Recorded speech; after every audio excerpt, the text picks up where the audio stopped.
ஜெயம் ரவிக்கும் அவருடைய மனைவி ஆர்த்திக்கும் விவாகரத்தாக போறதா சமீபத்தில் தகவல் வெளியாச்சு. இந்த தகவல் பலரையுமே அதிர்ச்சிக்குள்ளாக்குச்சுன்னு சொல்லணும். ஆனா அதெல்லாம் உண்மையில்னு சொல்ற விதமா ஆர்த்தியும் இன்ஸ்டாகிராம்ல சில போஸ்டர் ஷேர் பண்ணியிருந்தாங்க. ஆனா சில நாட்கள்லயே ஆர்த்தி ஜெயம் ரவி கூட எடுத்த போட்டோஸை அவங்க இன்ஸ்டாகிராம் ப்ரொஃபைல்ல இருந்து ரிமூவ் பண்ணிட்டாங்க. இது மேலும் விவாகரத்தாக போறது உண்மைதானோ அப்படிங்கிற சந்தேகத்தை ஏற்படுத்துச்சு. இந்த நிலையில ஜெயம் ரவி ஆர்த்தியை விவாகரத்து பண்ணிட்டதா அதிகாரப்பூர்வமா அறிவிச்சிருக்காரு. தன்னோட எக்ஸ் பக்கத்துல இதை பத்தி அறிக்கை ஒன்ன வெளியிட்டு அதுல அவர் என்ன சொல்லியிருக்காருன்னா, வாழ்க்கை அப்படிங்கிறது நிறைய சாப்டர்ஸ் இருக்கிற பயணம். ஒவ்வொன்றும் சொந்த சவால்கள் மற்றும் வாய்ப்புகளோட வருது. என்னோட பயணத்தை திரைப்படங்கள் மூலமாகவும் திரையில்லாத இடங்கள்லையும் தொடர்ந்து பார்த்துட்டு வரவங்களுக்கும் திரைத்துறை நண்பர்கள், பத்திரிகை, ஊடகத்துறை மற்றும் சமூக ஊடக நண்பர்கள், என்னோட ரசிகர்கள்னு எல்லார்கிட்டையும் நேர்மையாகவும் வெளிப்படையாகவும் இருக்க முயற்சி செஞ்சுட்டு இருக்கேன். எனவே ரொம்ப மனசுக்கு கசப்பான ஒரு தனிப்பட்ட விஷயத்த உங்க கூட ஷேர் பண்ணிக்க வேண்டிய கட்டாயத்துல இருக்கேன். நீண்ட கால யோசனை மற்றும் பரிசீலனைக்கு அப்புறம் ஆர்த்தி உடனான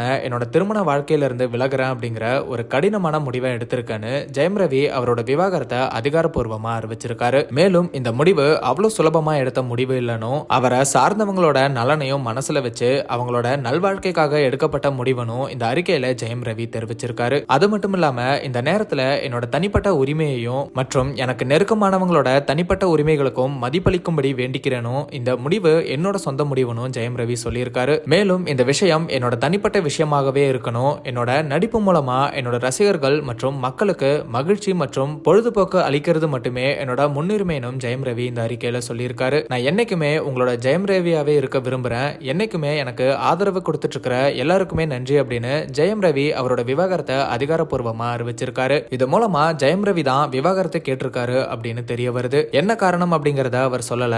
ஆனா நல்வாழ்க்கை அப்படின்னு குறிப்பிட்டிருக்காரு. ஜெயம் ரவிக்கும் ஆர்த்திக்கும் 2009 திருமணம் நடந்துச்சு. கிட்டத்தட்ட 15 வருஷ கல்யாண வாழ்க்கையை இப்போ முடிவுக்கு கொண்டு வந்திருக்காங்க. இவங்களுக்கு 2 மகன்களும் இருக்காங்க அப்படிங்கறதும் குறிப்பிடத்தக்கது. இவங்க 2 பேருக்குள்ள ஏதோ விஷயத்துல கருத்து வேறுபாடு ஏற்பட்டிருக்குன்னு பலருமே பேசிட்டு வராங்க. சில மூத்த பத்திரிகையாளர்கள் ஆர்த்தியோட அம்மாவால தான் பிரச்சனைன்னு சொல்றாங்க. சிலர் ஆர்த்தி ரொம்பவே செலவு பண்றதுதான் பிரச்சனைனும், மேலும் ஜெயம் ரவி பொன்னியின் செல்வன் படத்துல நடிச்ச நடிகை கூட நெருக்கமா இருந்தது ஆர்த்திக்கு பிடிக்கலனும் இப்படி பல காரணங்கள் சொல்லப்படுது. ஆனா இது எதுவுமே உறுதிப்படுத்தப்படாத தகவல். ஜெயம் ரவி இல்லனா ஆர்த்தியை இதை பத்தி வெளிப்படையா பேசுவாங்களா அப்படிங்கறதையெல்லாம் பொறுத்திருந்து பார்க்கலாம்.